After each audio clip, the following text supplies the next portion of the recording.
வணக்கம் and welcome back to my channel. இன்றைக்கி நம்ம சேனலில் ரேஷன் புழுங்கல் அரிசி மாவில் ரொம்ப மிருதுவான இனிப்பு மற்றும் காரப்பிடி கொழுக்கட்டை எப்படி செய்கிறதுங்கிறத பார்க்க போகிறோம். இதுக்காக நான் இடியாப்பத்துக்காக ரெடி பண்ணியிருக்கேன் ரேஷன் புழுங்கல் அரிசி மாவை தான் பயன்படுத்த போகிறேன். இது மிஷினில் கொடுத்து அரைச்ச மாவு.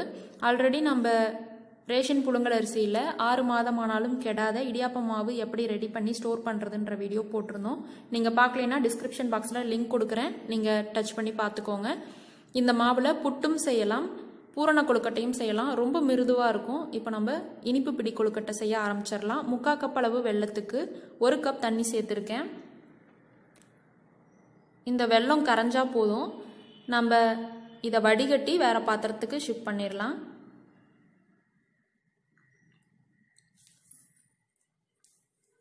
ஒரு டீஸ்பூன் அளவுக்கு நெய் சேர்க்குறேன். இதோட 1/4 கப் அளவுக்கு துருவன தேங்காய் சேர்த்துக்கலாம். இதை ஒரு 3 நிமிஷத்துக்கு வறுத்துக்கலாம்.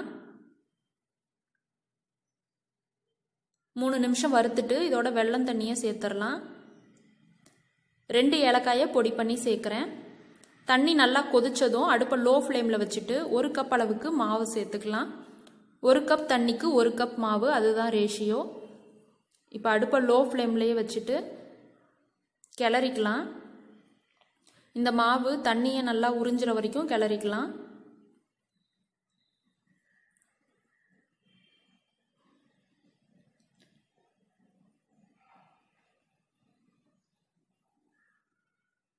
இது போல் தண்ணியை உறிஞ்சி உதிரியாக வந்த உடனே அடுப்பை ஆஃப் பண்ணிடலாம்.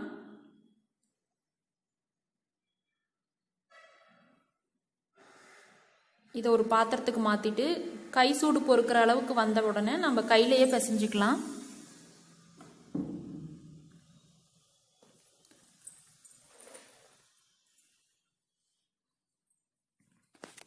இப்போ ஒன்றா திரட்டியாச்சு. இதில் கொஞ்சம் கொஞ்சமாக மாவு எடுத்து இது போல் கொழுக்கட்டை செஞ்சுக்கலாம்.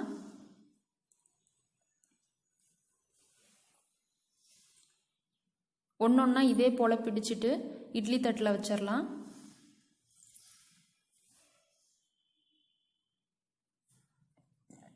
அடுத்தது கார கொழுக்கட்டை செய்ய ஆரம்பிச்சிடலாம். வானலியில் 2 டீஸ்பூன் அளவுக்கு எண்ணெய் சேர்க்குறேன்.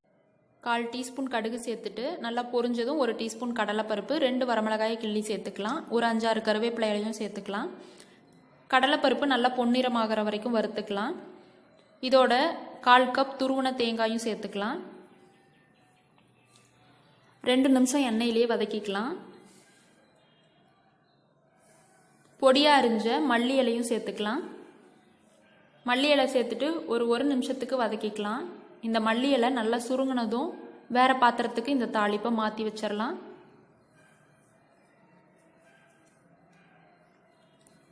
அதே வானலியிலேயே 1 கப் தண்ணி சேர்க்குறேன். தண்ணி நல்லா கொதிச்சு வந்ததும் நம்ம தாளித்து வச்சுருக்க தாளிப்பையும் 1 கப் மாவையும் சேர்த்துக்கலாம். இதில் நான் உப்பு சேர்க்க போகிறது இல்லைங்க. ஏன்னா இந்த மாவை அரைச்சி ஸ்டோர் பண்ணும்போதே உப்பு சேர்த்து தான் ஸ்டோர் பண்ணியிருந்தேன். அதிக நாளைக்கு பூச்சி வண்டு வைக்காமல் இருக்கும் இது போல் அரிசி மாவில் உப்பு சேர்த்து ஸ்டோர் பண்ணும்போது. அடுப்பை லோ ஃப்ளேமில் வச்சுட்டு இந்த தண்ணியை மாவு நல்லா உறிஞ்சி உதிரியாக வர வரைக்கும் கிளறிக்கலாம். உதிரியாக வந்த பின்னாடி அடுப்பை ஆஃப் பண்ணிவிட்டு வேறு பாத்திரத்துக்கு இந்த மாவை மாற்றிடலாம். கை சூடு பொறுக்கிற அளவுக்கு வந்ததும் கையிலையே பிசைஞ்சு திரட்டிக்கலாம். திரட்டின மாவுலேருந்து கொஞ்சமாக எடுத்து டேஸ்ட் பண்ணி பாருங்கள். உங்களுக்கு உப்பு பத்தலை அப்படின்னா தூள் உப்பு சேர்த்து பிசைஞ்சிக்கோங்க. கொஞ்சமாக மாவு எடுத்து கொழுக்கட்டை பிடிச்சிக்கலாம். எனக்கு ஒரு சின்ன கப் மாவுக்கு 10 கொழுக்கட்டை வந்திருக்குங்க. உங்களுக்கு எக்ஸ்ட்ரா வேணும்னா நீங்கள் எக்ஸ்ட்ரா மாவை ஆட் பண்ணிவிட்டு இதே போல் செஞ்சுக்கலாம். இட்லி பாத்திரத்தில் தண்ணி நல்லா கொதிச்சிட்ருக்கு. இப்போ நம்ம இட்லி தட்டை உள்ளே வச்சு 10 நிமிஷம் வேக வச்சு எடுத்துக்க போகிறோம். இட்லியாக இருந்தாலும் சரிங்க, கொழுக்கட்டையாக இருந்தாலும் சரி, தண்ணி நல்லா கொதிச்ச பிறகு நீங்கள் இட்லி தட்டை உள்ளே வச்சு வேக வைக்கும்போது ரொம்ப சாஃப்டாக இருக்கும். 10 நிமிஷம் முடிஞ்சாச்சு. ரேஷன் புழுங்கல் அரிசி மாவில் செஞ்ச இனிப்பு மற்றும் காரப்பிடி கொழுக்கட்டை சூப்பராக ரெடி ஆயாச்சு. எவ்வளோ சாஃப்டாக இருக்குன்னு பாருங்கள். நிச்சயமாக இந்த ரெசிபியை நீங்களும் உங்கள் வீட்டில் ட்ரை பண்ணி பாருங்கள். இந்த ரெசிபி பிடிச்சிருந்தா வீடியோக்கு ஒரு லைக் கொடுங்க. மேலும் இது போல் இன்ட்ரெஸ்டிங்கான ரெசிபிஸ்க்கு நம்ம சேனலை சப்ஸ்கிரைப் பண்ணி வச்சுக்கோங்க. கூட இருக்க பெல் ஐக்கானையும் கிளிக் பண்ணிக்கோங்க. அதில் 3 ஆப்ஷன் வரும். அதில் ஆல்ன்ற ஆப்ஷனையும் செலக்ட் பண்ணி வச்சுக்கோங்க. அப்போ தான் நான் அடுத்தடுத்து போடுற இன்ட்ரெஸ்டிங்கான ரெசிபிஸ்லாம் உங்களுக்கு கிடைக்கும். உங்களோட மற்ற ஃப்ரெண்ட்ஸ்க்கும் ஷேர் பண்ணுங்கள். தேங்க்ஸ் ஃபார் வாட்சிங்.